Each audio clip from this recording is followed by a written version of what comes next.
Hey friends, age-old question, what is better, the high average sale price? Should you be selling items that are selling really high on eBay and Poshmark to make money, or can you make money selling low-priced items? We're gonna look at the numbers, and spoiler alert, they both work and you can make money doing both of them, but they work for different reasons. So I'm gonna show you how they work and then talk about what strategies you need for different ones to help you figure out which one is going to work best for you, because it's going to depend. Hey friends, if I am speaking too quickly for you, do feel free to slow me down. You can click up here on your YouTube screen, scroll all the way down to playback speed, and put me on the speed that is most comfortable for you. Now let's get back to it.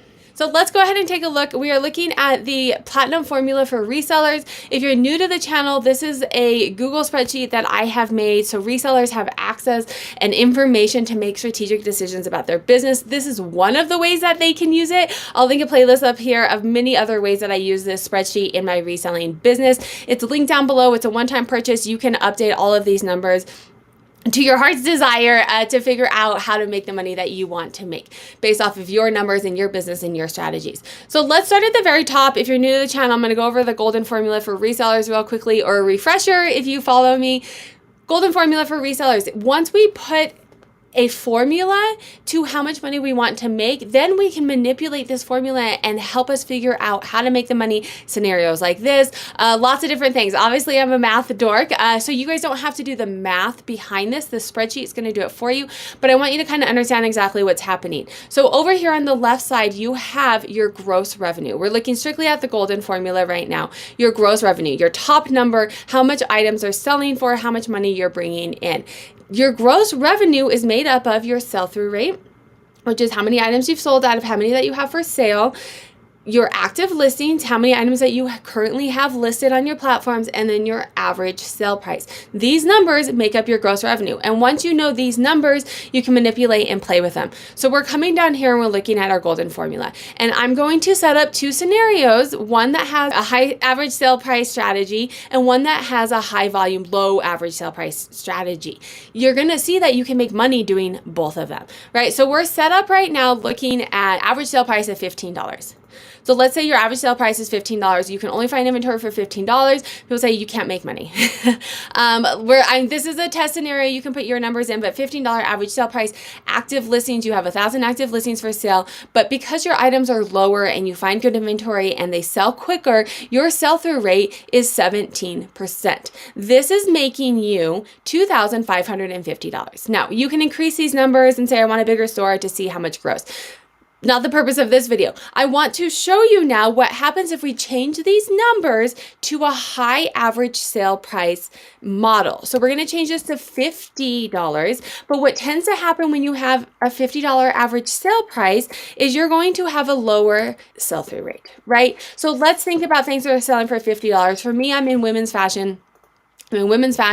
Purses. Purses are about a $50 average sale price for me. However, my sell-through rate for purses is significantly lower than my lower average sale price items. This makes sense. Every category is going to be different, but for the most part, people don't have as much money. They are not going to be able to be spending $5 at the same rate that they're going to be spending $15, right? And that's why if you have a higher average sale price, you tend to have a lower sell-through rate. Neither one is right or wrong. If you look down here, we increased our average sale price, but we said, hey, our sell-through rate, we're not selling them as many of them.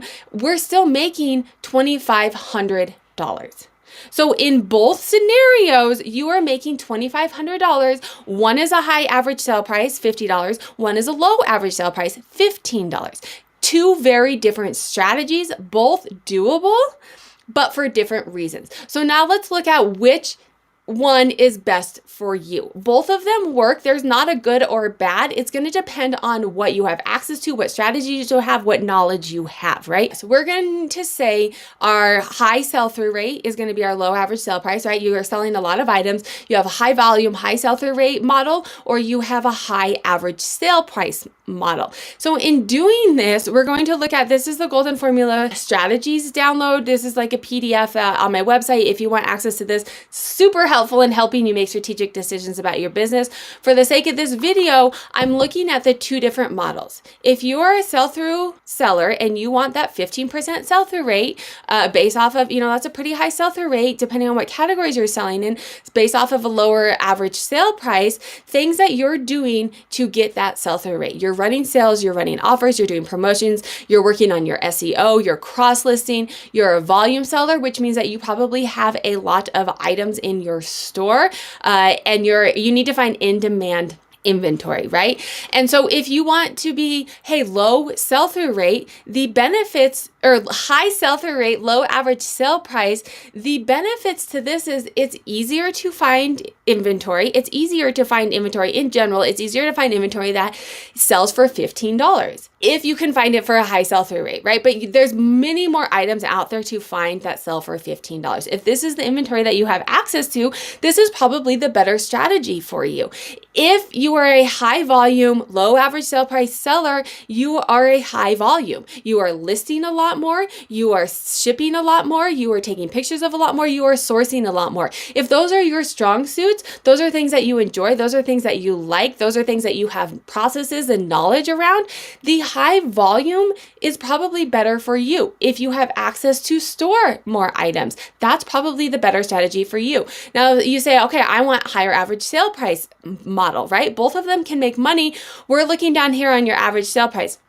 Learning new brands and categories, higher average sale price seller, niche down to your high ASP, research, Terra Peak ASP, right? So these are all strategies to get a higher average sale price. What you're noticing here is it's a lot of knowledge, it's a lot of research, it's a lot of sourcing.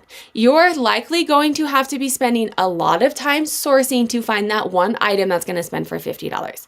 You could go to a thrift store and walk out with, 20. I could go to a thrift store and within like an hour probably walk out with 20 to 50 items that are going to sell for $15. I can go to a thrift store and in that same hour maybe walk out with 1 or 2 items that are selling for $50. So to get more items that are going to sell, you're spending more time sourcing. If you like sourcing, if you don't like shipping, if you don't like listing, if you don't like all of that, the processes, and you have the knowledge and the access to higher average sale price items, then that is probably what's best for you.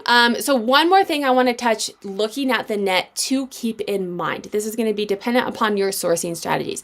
Typically speaking, high average sale price items, depending on where you're selling or where you're purchasing from, the bins is going to be overall the same place. You're paying in your time. But let's say you're at a thrift store, and any thrift store that's like mine, they know the items that are selling. So your average cost of goods is likely going to go up.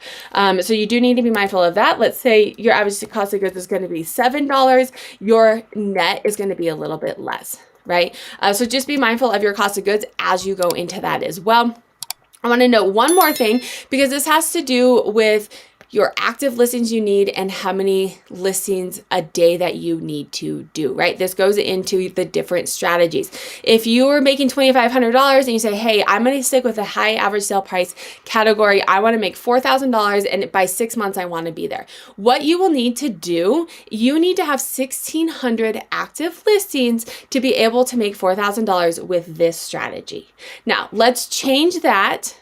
I'm going to write this down so I don't forget. So for a high average sale price, you need 1,600 active, and that's 5 daily listings, right? So we're talking about how much time you're spending listing as opposed to how much time you're spending sourcing. Now let's look at if we did the sell through. So we were at 17% here, same amount of active listings, but we went to $15. We were still at $2,550. If I want to make $4,000, so I want to make the same amount of money on this strategy, I need 1,569 active listings and I need to be listing 9 a day, right? So I need to be sourcing more and I need to be listing more because I am shipping more. This is based off of your reseller nirvana.